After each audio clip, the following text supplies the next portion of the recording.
Good morning. Thank you so much for talking to us today. It's the 29th of August 2018. I'm Jeline de Villiers and we are at Worcester Museum. Can you please tell me your name and surname? My name is Olga Nomfanelo Macingwane.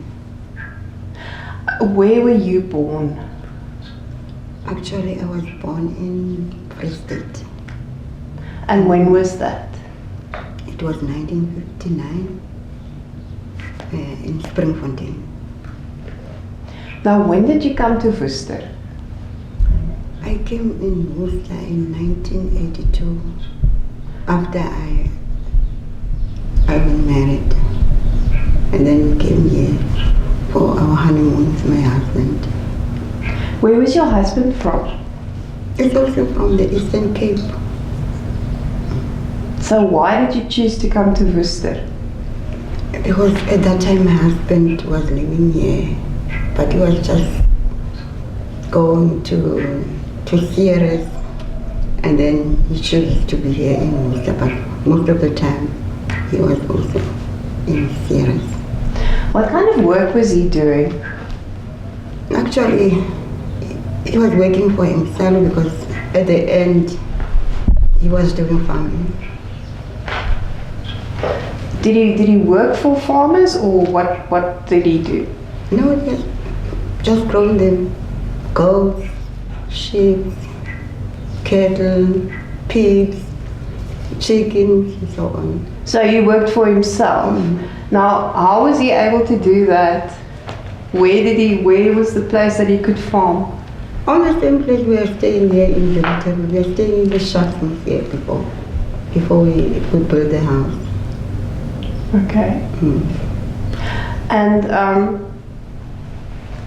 why I'm asking that is I know at that time people weren't allowed to own land.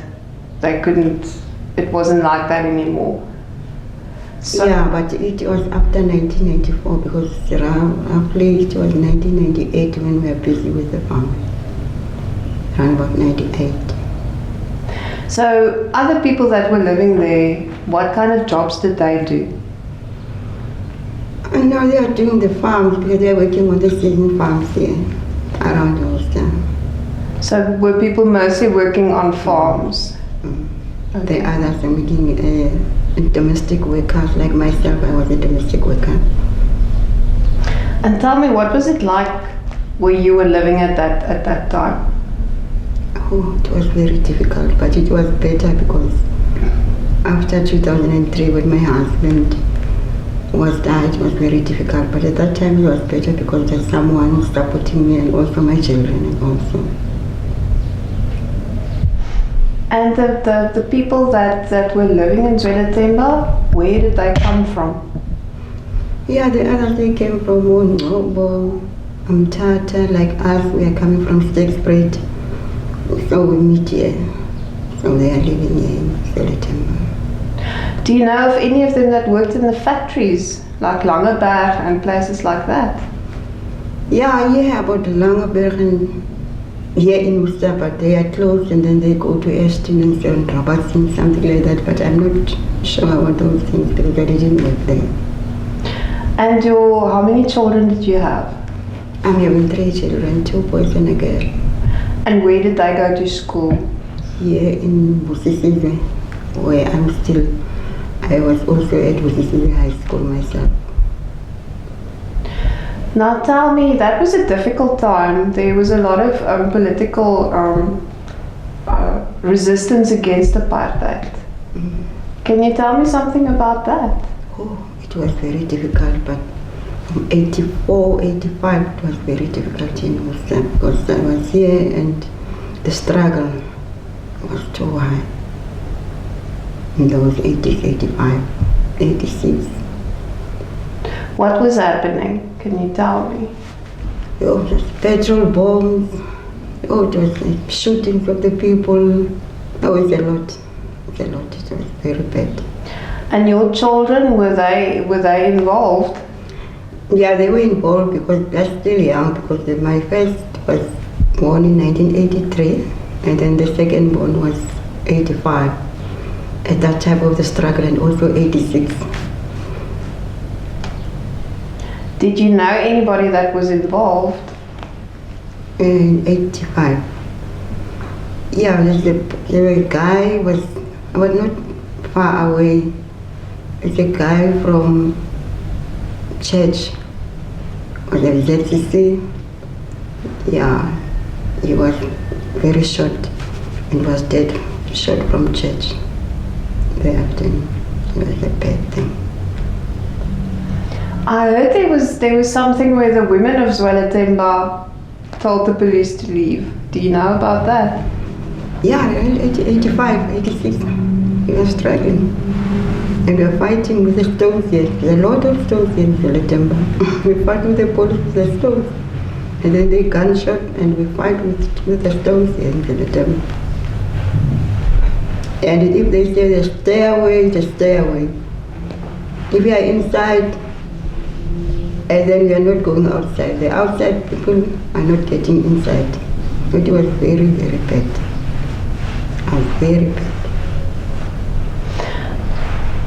How did things begin to change? Why did things change? Yeah, it changes after 1994. A little bit more, especially for myself. I came here in 1982 during the apartheid system of the pass laws. You know, you can't go to town without a pass, and then you've been arrested if you don't have it. So it was very bad for that time. And then after that, 1994 at least, we received the ID book. So it is where we can. And then it was very difficult at that time because since we are not having the land to build some houses, we have to stay to the other people. It doesn't matter whether we are 12 or 15 in the house. You have to stay there with your children also, because the apartheid didn't allow us to build the shacks at the back because it was the law. So it was supposed to be packed inside the one house. It was very difficult at that time. But after 1994, at least to get the land, and then we can build our shacks. But it's not safe, the shack, because the people are fire. When it's fire, it's a problem with the shack.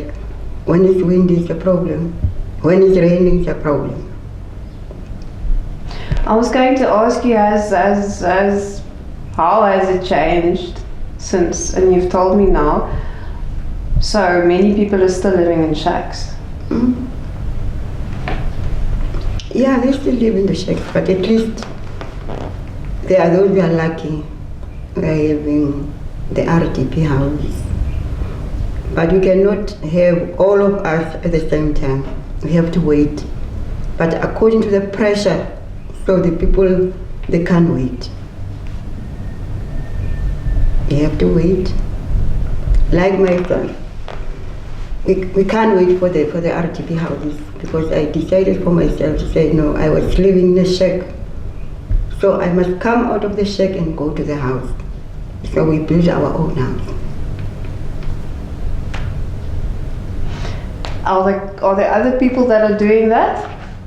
Yeah, they are doing that. Because I was wondering, when you think back to Zwelathemba, as you said, before 1994, and Zwelathemba now, what are the things that you still want to have changed in there? First thing, the jobs. If the people can get the jobs. Like us from Eastern Cape, we have the land and we build our houses of our own. So if we can have the land, the people can build their own houses, you know. So it's better the people to be given the land so that they can build their own houses. Because if you work, you can save your money and build the house. So we can be better, because we can help the government on the other side just to wait for the house, for the RDP houses and so on. So the other people are working, but they don't have land. And did you get land to build your house? Yes, we get the land to build the house. Okay. After 1994. Yes. Lately 96, 98. But it's a long time, because even now I didn't finish my house. You can go there, because I'm building on my own and I'm not working, and also my husband was not working. And when he was died, the house was half done. But in the name of Jesus, I just try to complete the house, and then I get inside with my children. Are they still living with you? No, after 1996 they didn't live with me. Okay. Because of the problems of the bomb. Because they're having the problems, and then I thank my family's husband because they take my children to them. But it's not nice to live without your children. But they came and visit me. Can I ask you what happened in 1996? In 1996, my husband, we are going to town since it was a Christmas Eve, and then I accompany him to the station because he was going to Didoras to go and fetch the car there in Didoras. So he go there to take the train and then to Didoras. Then I came back to do some shopping. Start at Bazaar, where I took some things and in the shopping, and then after that, when I go out, I met my sister-in-law, asking me to go to ShopRite. I said to her, no, I don't want to go to ShopRite, because I know at these days it's so very busy to go to ShopRite. She asked me, no. I said, no, I'm having a lot of stuff. I cannot. My husband was also in the station. I was alone, and then she asked me, and then I said, no, I don't want. No, I'm going to help you. Just come together and we go together. I refused to help 3 times, saying I don't want to go there because I know it is full. And then I go with her. We enter the center. We start at the pep store, and then she was looking for the shoes for the child. When I came inside, I said to her, I just want to go around here in ShopRite because I'm here. And I was preparing myself to go in January to Eastern Cape because we are having a feast there. I said, since I was near, I can just pick something because on the 5th of January, I'm going home. When I get inside, I remember there was a ticket parcel counter. I take it, and then I said to her, take this ticket counter, then don't take the clothes because it's too full. We can miss each other here. I said, no, okay, I'm just looking for the children's shoes, okay. I get inside. When I get inside, there was a sound saying here, Macarena, Macarena. I said, what is smelling? So nobody was just saying, nobody's caring for what I was saying. And then I get inside, and then I pick up what I want to pick up. When I go to the till, because I didn't take a loan, I see the other tellers are full. I see the other one with a guy who's taking just the drinks of liters of drinks. And then I stand behind him. When I stand in here, he just go, and then I take out my stuff to the counter. I remember it was around about 300 and something, those things I was buying. I take out the money. When I take out the money and give it to the lady who was serving me, I just see a huge blast. I don't know what's going on. I didn't see the lady. I was given the money. It was so black. You can't see even your finger. And then when something happens, it takes them a minute, a second, and then you ask yourself what's going on. When I'm just thinking what's going on, I hear a lady at the back saying, come here, come here, come here. I can't move. I just try to move, I can't move. I just say, no, I must kneel with my knees, and then I kneel outside. When I came outside the door, at the back of the baker of ShopRite, there are 2 guys, but lately they died. It was Mr. Libaya and Mr. Dinga. And then they picked me up. And then they go up there, said, no, take me to the tar road outside here. It was too hot outside. I didn't have shoes. I just said, hot, I can't go. Then they picked me up and then they put me there. When I was there, asking myself what's going on, I was sitting and the leg was so bumping like a tire. And then I was just scratching like this. After a second, I was sitting there. I hear another blast again. I don't know, the people are moving up and down. But what I remember, there was a husk of the police who came. And then they take me to the husky. It was around about maybe 1 o'clock at that time when I was in Shoprite. From there, I didn't know what happened. Maybe they take me to the hospital because I wake up at 7 o'clock in the evening at Avondonges. When I woke up, I was lying on the stretch and then I was tidying up. And the nurse came here to me saying, do you know what happened? I said, no. We have been in Shoprite and there was a bomb blasting. Bomb. Oh, I was start crying.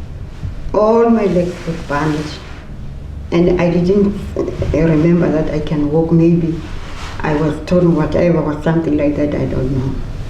The people here, those people, small children are crying and crying, full of glasses from the faces and blood and so on. There was a lot of noise here on the casualty. I say, nurse, can you take me out because there's a blast here on the ears.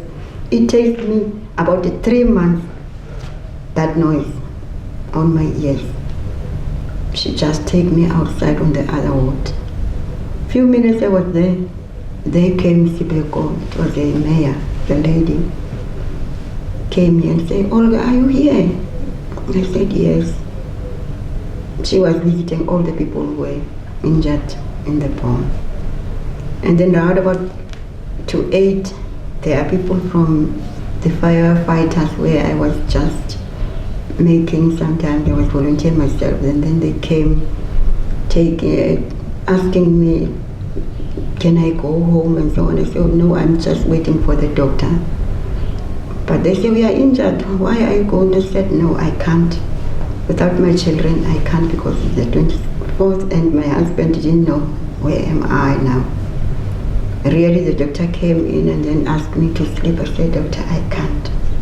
I can come maybe after the Christmas. Really, those people take me to home around about 8 o'clock.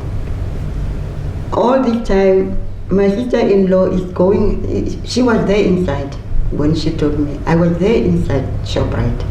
I was also looking for the children, for the shoes. I see those plus and then I take out all the shoes outside because it was a lot of noise and so on. So I lost everything. I just take out on only those shoes outside because everybody was going outside with the back door in Shoprite. And then from there, she thinks about me. She goes to the hospital. When he came to the hospital, they said, no, each and everyone is coming here to see his family. Here is the list of the people who are injured. I take the list. She didn't say my name. She go to the Mediclinic. Also there, she didn't get my name. She was given the name of the people who are deceased. Also my name was not there. She takes the list of the people who had been taken to Red Cross about the plane. I was not there. My name was not there. She go from town to the Letemba. She didn't realize that there was a taxi. She walked with legs to the Letemba because she was so furious and was so angry and then go to my house, and then she find out the people, the children are sitting alone and they didn't know anything. She didn't speak to them. She just asked me and say, no, mommy is going to town. We don't know where she is. And then lately, when I was coming back from the hospital, and then my husband came late 9 o'clock. So she felt me with crushes laying on the bed, and she asked me what happened. I said to her, I don't know what happened because I was in ShopRite, and then there was a bomb blast. That is how the story was beginning of ShopRite Checkers. And then what happened afterwards? After the bomb, I was treated for a long time here in the hospital. Because there was a whole year, because I'm having a permanent limb, and here also the whole body here was painful, and also at the back. And now I'm still suffering of the package. Even on Monday I was going to the scope in the hospital, the x-rays. I'm still going to the treatment for myself there. You said your sister took your children to look after them? Yes, my family's husband looking for after my children, because at that time the first one was 11, the second one was 9, no, it was 13, the first one. So after 2003, so they're still young. They didn't even finish at school after my husband was hit by the car. So it was another problem in my life. Because before 2003, at least my husband was supported me and was also support me for everything, and also the children. And then after 2003, the life was very changing until up to now. I know there was a reconciliation process here in Worcester. Yeah. Can you tell us about that, please? Then from 1997, I have the records.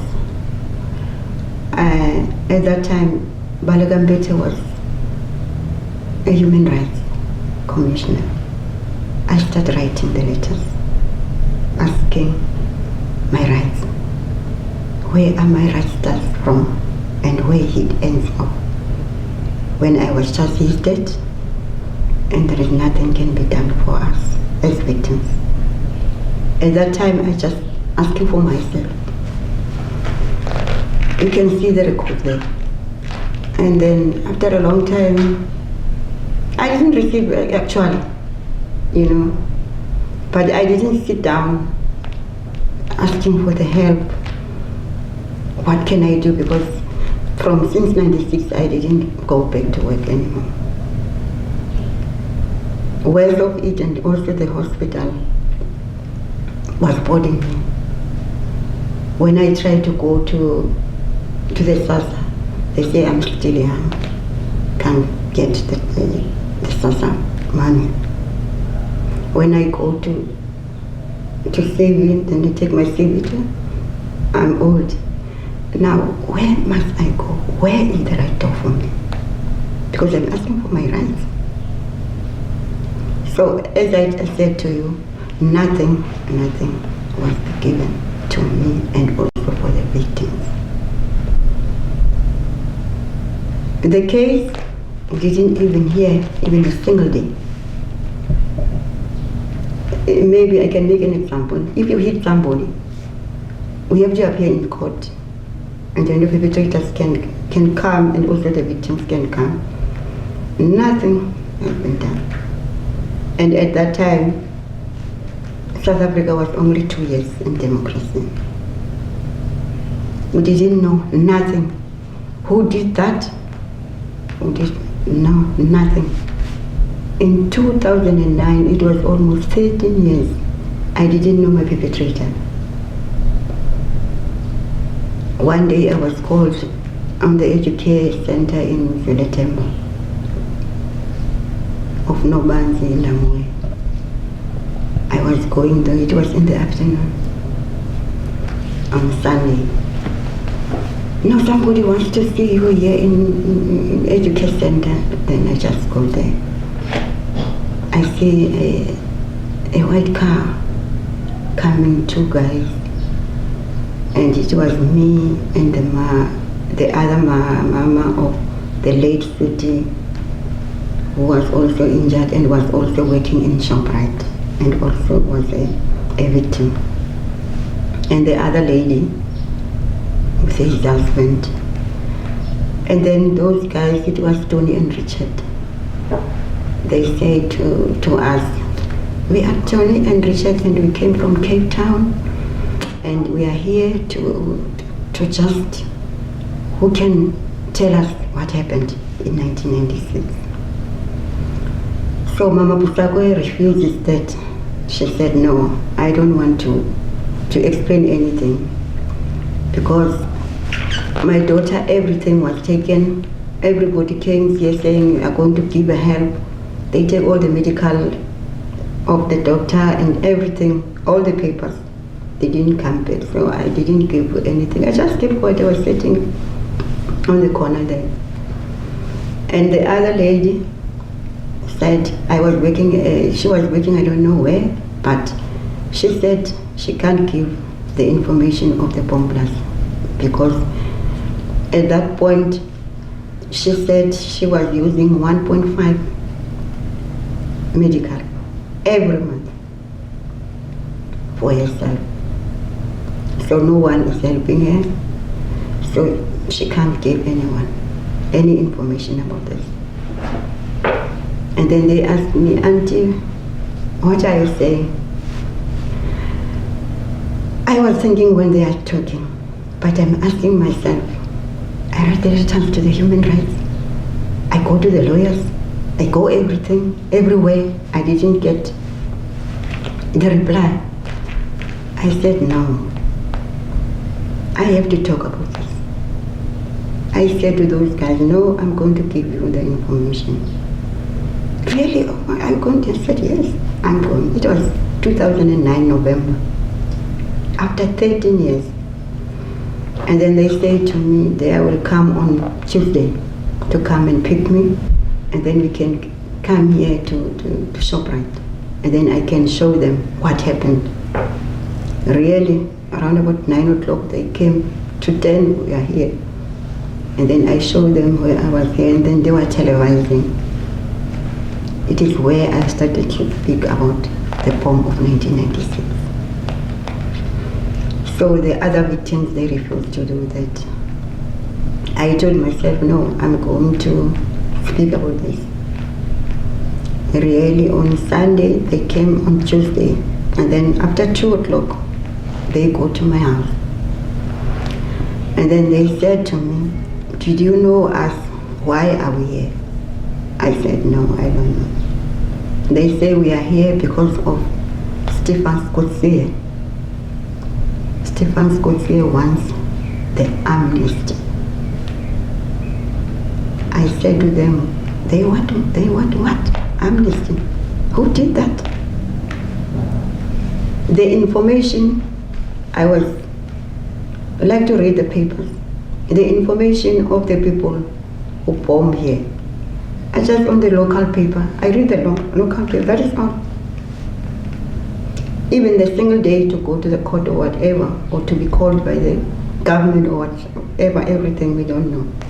Now after 13 years, they appear and saying they want the amnesty. I said, no, it doesn't work like that.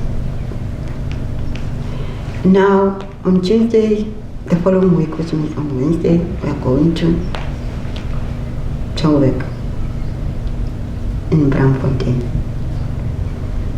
Tony and Richard, we are going to organize you a car. We are going to organize you a hotel. Then we can go to Joburg. The driver of the car, it was Mr. Zubeko. It was me, Mama Lo, Ndamoy, and me. We're only 4. I'm the only one of the victims who go there. Really, we go there, and then it was on Sunday. We sleep at Braamfontein. It was raining. And then we seek for the hotel, and then we sleep. Early in the morning, Mama Jackson called me and then asked me, did I sleep nicely or whatever? I said, yes, I sleep nicely. Okay, we can come. We shall come and pick you up to Braamfontein, and then we go there for the first conference. It is where I started speaking about this in the media. And then it was a full of house of the media, and then they asked me the questions about the poem and the story. I told me what happened. And then from there, they asked me, Tony and Richard, I'm prepared to go to Mampuru, Pretoria. I said, no, yes, I'm prepared to go there. From Worcester to Joburg, I didn't eat because I was having an anger. But my job is to see my perpetrator. On the road, they said, you don't want to eat? I said, no, I don't want anything because I'm having that anger. Around about 2 o'clock, we was in front of Mampuru prison. And then when we came there, we have a problem. The correctional services, they didn't want us to come inside with a camera or whatever, something. They were still about an hour struggling to come inside, and then at the end, they take the camera. So we get inside. It was me, Richard, Johnson, Mama Ndamoy, Mama Lo, and myself, and then we go there inside. When we came inside here, I see there's a guy here moving the shells and so on. I don't mind, because it's a young prisoner or something like that. I don't mind about that. And then at the end, the correctional managers came inside, social workers, everybody came inside. And then the guys sit down. And then they open conversation saying everybody must introduce themselves. And then the guy introduced himself, and Stefan Scott's here. Stefan Scott's here. And what happened? No, I'm the one who make a bomb in Worcester. That as they go ask him the questions and so on. Ask him, and just keep quiet. Because I was having a shock, because all these years I was expecting maybe it's a big man, I was just feel, I don't know how to feel. I was feeling because I didn't expect a young man like him, And then at the end, I asked him, Stefan Scott, you did this to me, but you didn't know me, I didn't know. Why you did this to me? Because today I'm a cripple. He said, Olga, I hate the black people. I said, it's November again. You want the amnesty because you want to go out and then make another bomb and then shoot the bomb again, because it's nearly November, December. He said, no, Olga, I'm a newborn baby. I said it to Stefan, you said, I think 1998, there was a TRC here in South Africa.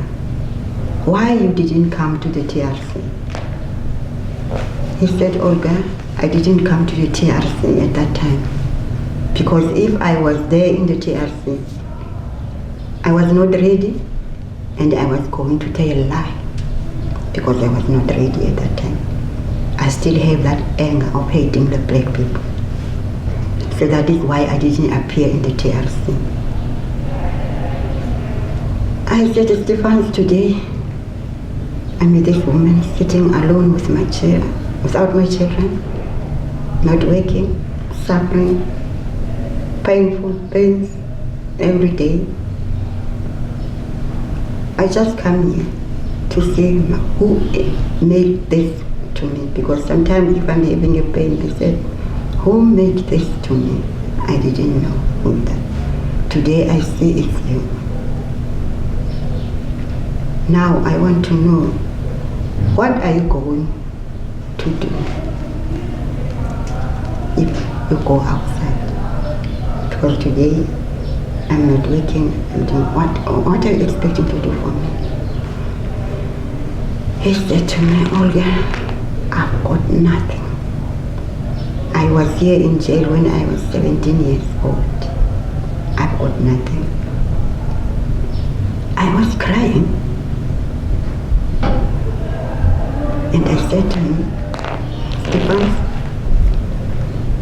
from now on, I forgave you. He didn't believe that. I said, no, I forgave you. He didn't believe, everybody was not believing that. I just stand up and hug him to show that I forgive him. And the other people, and I said to him, I didn't forgive him for the other victims because the other victims, they didn't want to see him. I forgive you for myself, my own sake, not for the other people. It is where we start being friends, me and Stefan. I go and visit him after that. And then 2010, I came back, 2010. I met the other people and then the municipality of Worcester. What can we do so that something like that would not happen again? It is where we start our Worcester Hope and Reconciliation after I've seen Stefan Scott here. And then after that, we try to organize. It's very difficult. These people, correctional services, to call Stefan to come down to Worcester so that the other victims can come and see him. Because the people are having that anger I was having before. And then after that, I was forgiving Stefan. I feel free. I feel free. You can see me on the other pictures. I was dark in complexion because of the stress or something like that. But after that, I feel free.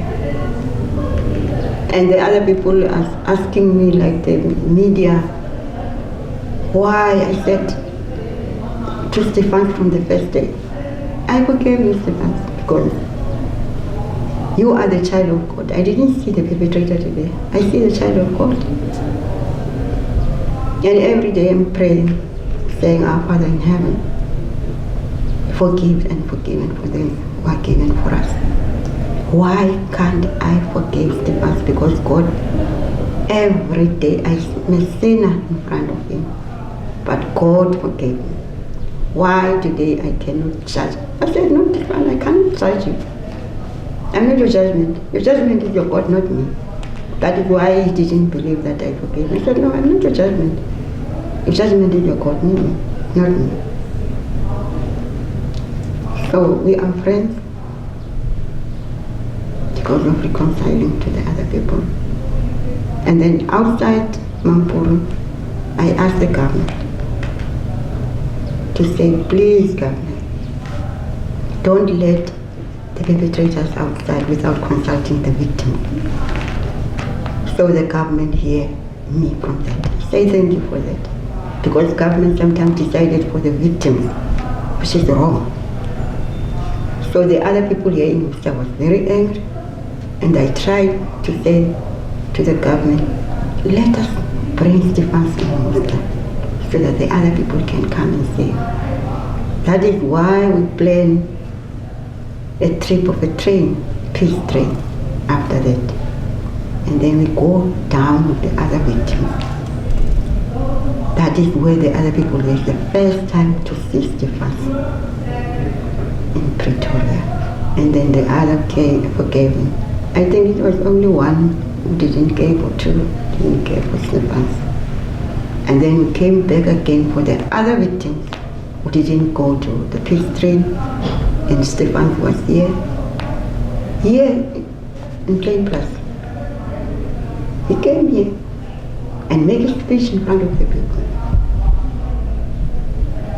So the people of Worcester, people of the community of Worcester can say who did that in 1996.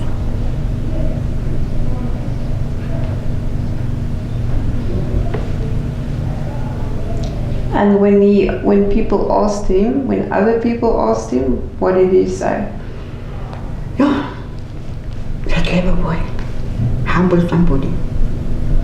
Even when we have been in Mampuru, when Tata Slego asked him, he just politely asked all the questions.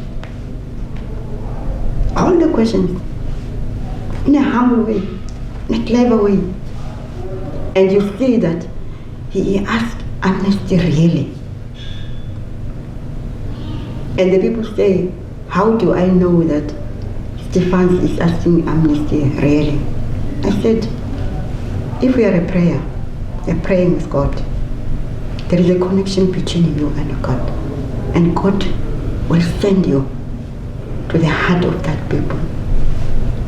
If it's not speaking the truth, God will tell you, God will guide you. That is why I didn't see the perpetrator the first time I see Stephan. I see the Son of God. And at the day, I'm a mother.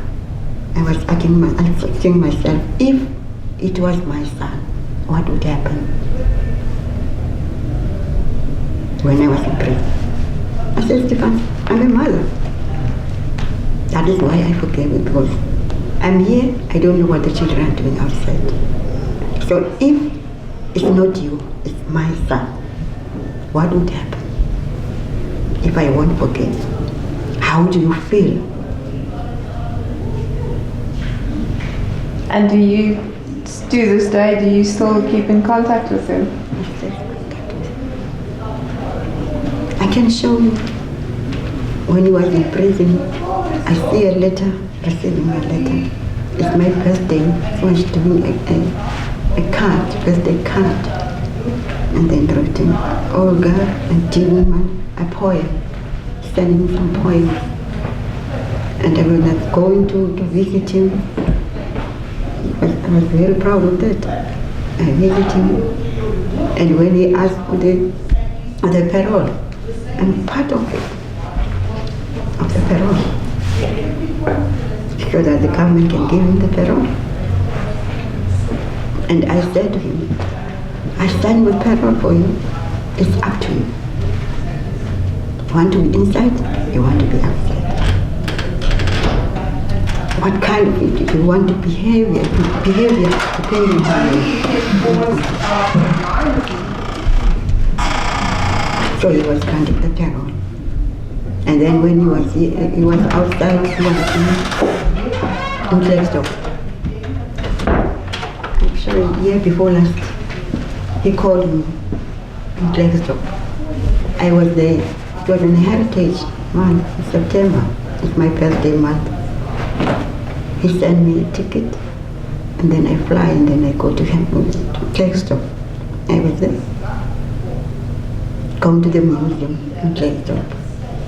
Meeting his family, sisters, because he said he was not in connection with his mother, but his mother was there when he was out, and then I was there and see his family in Glenstone.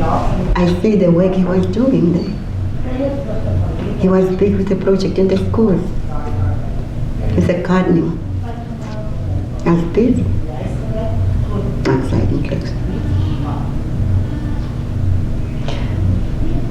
What do you think still needs to happen?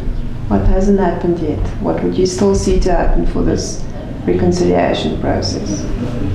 Yeah, I think the government would go back to the TRC because there are doors. And when I was in Pretoria, I said there are still doors. The government mustn't close the doors for the people who want to come forward for the TRC. Because there are people who need to come forward. Maybe in the name of Stephan, now the doors is closed, so they can open the doors for the TRC. Because TRC didn't finish the work. And why do you want that work to continue? Why is it so important? It's very important because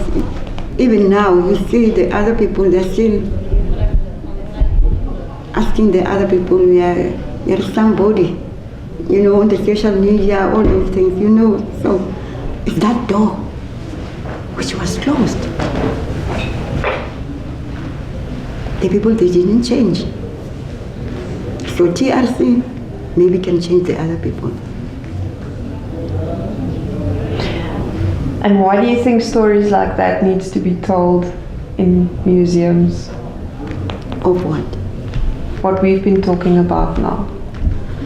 Yeah, in the schools, they should be the children to teach about these things, about the reconciliation and so on. Because if you grow a children, as ik me say, they vloek die andere mensen. Zie je, en die is. Je gaat vloek buiten. Zie je, je gaat vloek buiten. Because why? It lands from the house, the home. So it must start here in the ground. And then go outside to the people. I just want to ask you a final question. If you can give a message to the people of Worcester, especially the young people, what would you say to them? I want to say to the young people, they must be against the crime. They must not do that. They must sit down if they need something.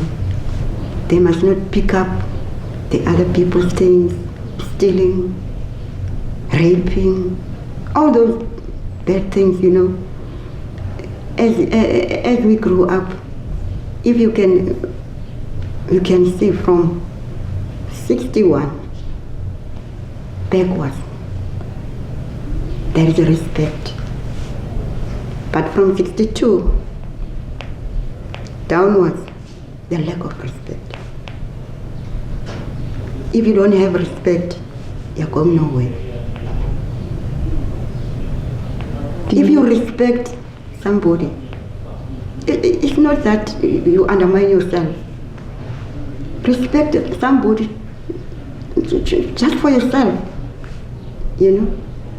Respect, even you're working now, I have to respect your work. Even if I am a domestic worker in your home, you must respect me because it's my job. I was a domestic worker during the apartheid system here in Worcester. I'm not lying. In the lunchtime, you clean the house, you do everything. And then you clean the house. At lunchtime, you don't have to sit on the table. But to clean that table, you wash those dishes, but you don't eat with that dishes. You must eat on the other dishes. Where? Outside. Is it raining? It's windy? It's cold? We have to sit outside. Those things, that is why I said those things must start being home. Charity begins at home. And to the young people of Worcester, charity begins at home. So people need to be taught respect for each other. If you don't have respect, you can talk to one and outside there because you don't have respect. You don't even listen of what he's saying. But if you have a respect, if maybe we are in the hall or somewhere, no, just keep quiet and keep talking. It means, where are you coming from? You don't need to ask you where are you coming from. You will see on the public places to say that we don't have respect. The youth of today don't have respect because they have too much right. They have too much right. That's why you see on the school the drugs, bullying, and everything. Too much right. Thank you very much.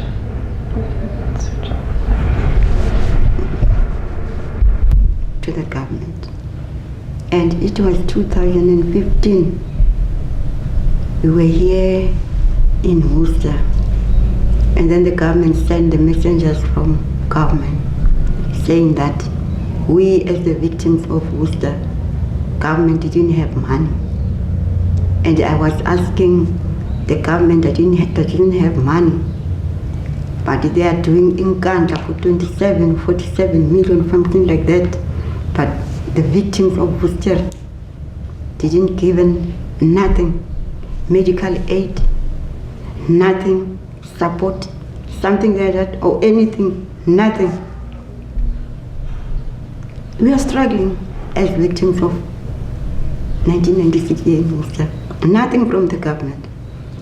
But Madiba was here on the train and saying, we are looking forward to you, Worcester bombing. And the money of yours is on the way. Madiba today is sleeping. Where is the money? Where is the money? Where is the help? Where is the government?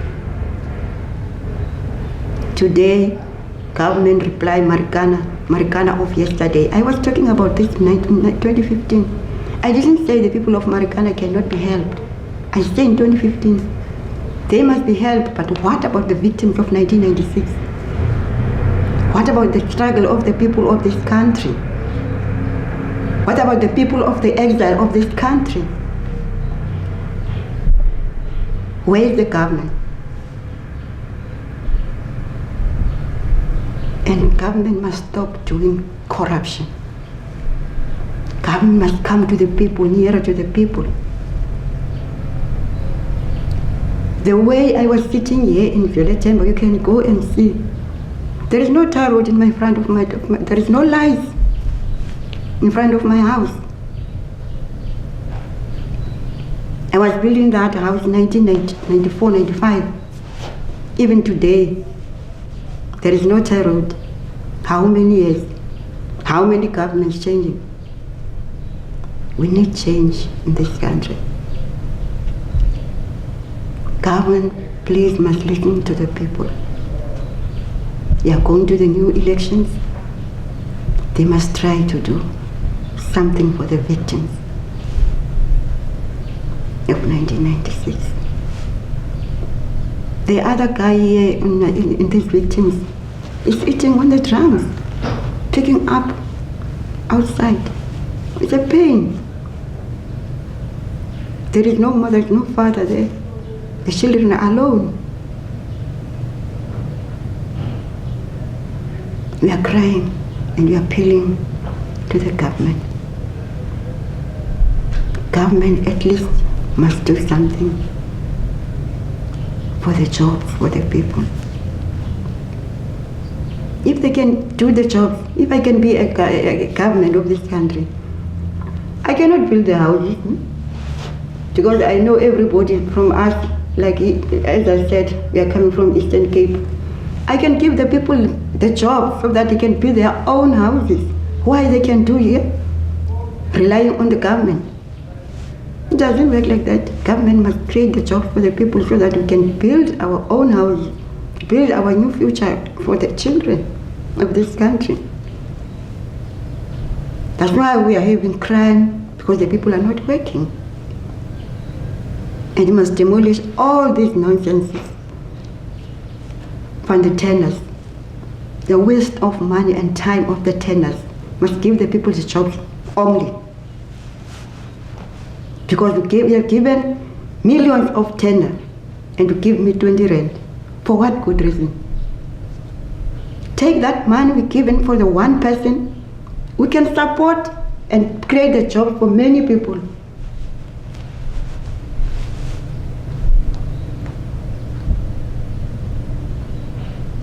Thanks. And the other thing, utata samhlukumeza omama, stop raping omama ngenyanga yomama.